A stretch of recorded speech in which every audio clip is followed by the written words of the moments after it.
میں آج گلڑ کے بارے میں بتانے جا رہا ہوں۔ گلے میں یہاں باہر بنتا ہے، گلا موٹا ہو جاتا ہے، جو زیادہ تر جو بیماری بچیوں کو ہوتی ہے جب 12-13 سال کے زیادہ ہو جاتی ہیں، اس عمر کو پہنچتی ہیں، تو یہ ایک بہت بڑا مسئلہ ہے۔ اس کا بڑا آسان حل میں قرآن سے بتا رہا ہوں۔ قرآن کی آیت ہے، بسم اللہ الرحمن الرحیم، ام ابرم امرن فانا مبرمون۔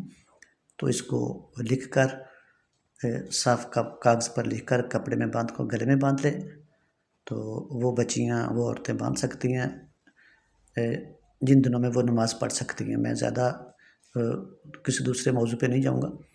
جن دنوں میں وہ نماز پڑھ سکتی ہیں وہ بچیاں باندھ سکتی ہیں۔ انشاءاللہ 3 ماہ کے اندر اندر یہ گلر ان کا ختم ہو جائے گا۔